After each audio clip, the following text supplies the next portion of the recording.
Hello everyone, আসসালামু আলাইকুম রহমতুল্লাহি ওয়া বারাকাতু। সানাস ফ্যামিলি লাইফস্টাইল চ্যানেলে নতুন একটা ব্লগ দেখার জন্য সবাইকে আমন্ত্রণ জানাচ্ছি। আশা করছি যে যেখান থেকে আমার ভিডিওটি দেখছেন সবাই খুব ভালো আছেন, সুস্থ আছেন। আমরাও আল্লাহ তাআলার শেষ রহমতে অনেক ভালো আছি।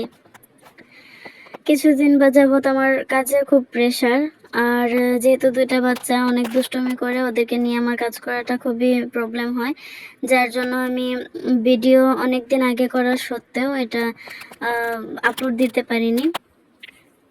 প্রায় সপ্তাহখানেকের উপরে হয়ে গেছে আমি কোনো ভিডিও দিই না। তো তার একমাত্র কারণ হচ্ছে কাজের ব্যস্ততা আর আমার বাচ্চারা। যাই হোক, তো ভিডিওটা আশা করছি সবাই শুরু থেকে শেষ পর্যন্ত দেখবেন। যদি ভালো লাগে তো প্লিজ একটা লাইক, কমেন্ট, শেয়ার করে দিবেন, আর হচ্ছে আমার চ্যানেলটাকে সাবস্ক্রাইব করে দিতে পারেন। আর এখানে হচ্ছে আমি সন্ধ্যার পরে চা বানিয়ে নিয়েছি, চা আর বিস্কিট খাবো। আর এই যে কাপটা দেখতে পাচ্ছেন, এটা আমার খুব পছন্দের একটা কাপ, আমার হাজব্যান্ডেরও খুব পছন্দের। তো এই কাপটা আমি প্রায় 3 বছর আগে কিনেছিলাম, 3টা কাপ একসাথে কিনেছিলাম, তবে 3টার হায়াত বেশি দিন টিকেনি, এটাই হচ্ছে লাস্ট। আর বাকি 2টা হচ্ছে আমার ছেলে এক এক করে ভেঙে ফেলেছে ফেলে দিয়ে। তো ওর জন্য আমি আসলে সব সময় সিরামিক বা কাচের কোনো জিনিস ইউজ করতে পারি না। আপনারা হয়তো খেয়ালই করবেন আমার ব্লগে, আমি সাধারণত সবসময় স্টিলের জিনিসগুলো বেশি ইউজ করি। আর এখানে হচ্ছে আমি কফি সংরক্ষণ করে রাখি কিভাবে, সেটা শেয়ার করছি আপনাদের সাথে। এই যে কফি আমার হাজব্যান্ড খুব পছন্দ করেন, ওনার প্রতিদিন রাতে 1 কাপ কফি লাগবেই লাগবে। তো যার জন্য প্রতিদিন কফি বানানোটা, বিট করাটা একটু আমার জন্য কষ্টকর হয়ে যায়। আর সেজন্য আমি হচ্ছে ব্লেন্ডারের যে গুঁড়া করার যে পাত্রটা থাকে, সেটাতে আমি পরিমাণ মতো কফি এবং পরিমাণ মতো চিনি দিয়ে একদম পাউডার করে রেখে দেই এয়ারটাইট কন্টেনার। তো তারপর হচ্ছে এটা অনেক দিন থাকে, তো যে কয়দিন থাকে সে কয়দিন ইউজ করি, তারপর আবার এভাবে করে রেখে দিই। আর এটা হচ্ছে পরের দিনের জন্য আমি সেমাই রান্না করে রাখছি। পরের দিন সকালে পরোটা বানাবো, আমার হাজব্যান্ড সেমাই দিয়ে পরোটা খেতে চেয়েছেন, আর সেজন্যই হচ্ছে রান্নাটা করে রাখছি। পরের দিন যেহেতু শুক্রবার ছিল, শুক্রবারে সাধারণত সকালবেলা একটু লেট করে ঘুম থেকে ওঠা হয়, যার জন্য হচ্ছে আমি আগের দিন রান্না করে রাখছি সেমাইটা, পরের দিন শুধু পরোটা বানিয়ে নিব।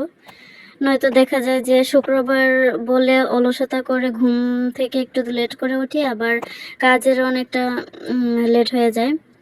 সকালে নাস্তা করতে করতে 11টা 12টা বেজে যায়, এজন্যই হচ্ছে আগের দিন এটা রান্না করে রাখা, যেন পরের দিন পরোটা বানিয়ে সাথে সাথে খেয়ে নিতে পারি। আর হচ্ছে এই তো পরের দিন সকালবেলা পরোটাও বানিয়ে নিয়েছি। দেখুন সেমাইটা আমি আসলে অনেকটা পাতলা করে রেখেছিলাম, কারণ এটা হচ্ছে ভার্মিসেলি সেমাই, আর এটা কিন্তু একটু বেশি দুধ থাকলে, পাতলা থাকলে ওটাই খেতে ভালো লাগে।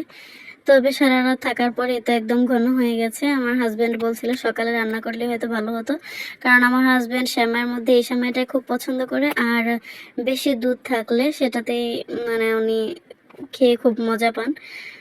আর যাই হোক, কি আর করা, তাড়াহুড়োর জন্য আমি রাতে করে রেখেছি, যার জন্য এই অবস্থা। আর এই তো দুপুরে রান্নাবান্না শেয়ার করলাম না, লেট হয়ে গিয়েছিল যেহেতু, একদম খাবার রেডি করে তারপর একটু ভিডিও করেছি।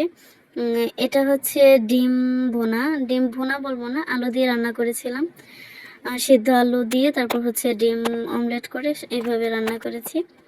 এটা আগের দিনের তরকারি, আর ডালটাও আগের দিনে ছিল। তারপর আজকে হচ্ছে বেগুন ভর্তা করেছি, আর মুরগির মাংস রান্না করেছি। এই হচ্ছে আজকে দুপুরের খাবার দাবার। তো ভিডিওটা এই পর্যন্তই। সবাই ভালো থাকবেন, সুস্থ থাকবেন, আমাদের জন্য দোয়া করবেন। আল্লাহ হাফেজ। আসসালামু আলাইকুম রহমতুল্লাহি ওয়া বারাকাতুহু।